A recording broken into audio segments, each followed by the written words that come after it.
ចាជីវិតជាស្ត្រីមេផ្ទះធ្វើការងារលក់ដូររកស៊ីមើលកូនចាព្រលឹមឡើងបើកភ្នែកមករៀបប្រវត្តិរៀបប្រវត្តិរួចបោះផ្ទះជួបផ្ទះទទួលកូនស្រីចុះមកដោយសារក្រោកពីដេកមកគឺថាមិនបានបោះជួបផ្ទះមុនទេគឺថាគាត់មកហ្នឹងគឺយើងអត់បានបោះជួបផ្ទះទេគាត់លេងផ្ទះដីហ្នឹងតែម្ដងចឹងដូច្នេះហើយមុនគាត់ក្រោកគឺយើងត្រូវតែសម្អាតផ្ទះឲ្យជារួចរាល់ទើបយើងអាចយកគាត់ចុះបានធម្មជាតិជាមនុស្សស្រីយើងហ្នឹងវាមានតែប៉ុណ្្នឹងឯងណាទុកបានក៏ទុកបានក៏តាមហ្នឹងមានអីទេគឺគេការងារផ្ទះយើងហ្នឹងឯង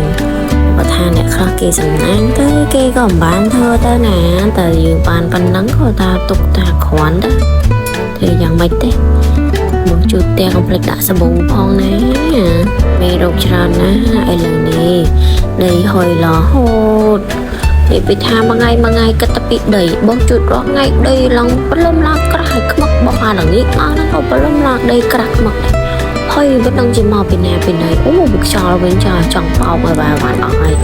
អូម្ដងបើឆាត់អាណត្តិណៃដួលចិត្តទៅតងនេះប្រហែសមិនបានទេប្រហែលតិចភ្លៀងប្រហែលតិចខ្យល់អូបើក៏បានសុំសរសើរខ្ញុំបានថាដី100ភ្នែក100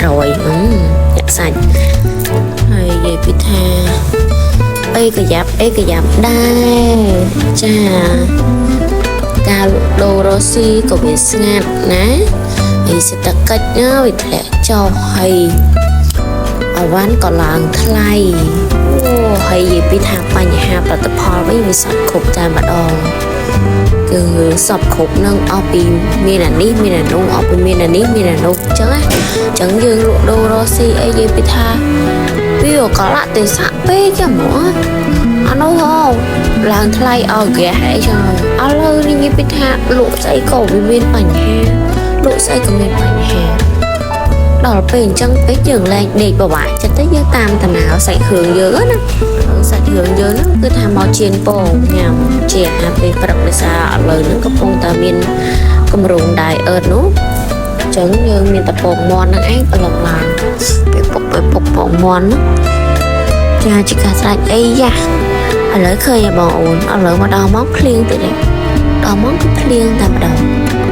ដឹងទេព្រលឹមឡើងបើកភ្នែកមកភ្លៀងយើងរកស៊ីលក់ដូរយ៉ាងម៉េចអ្នករកស៊ីលក់ដូរយើងនឹង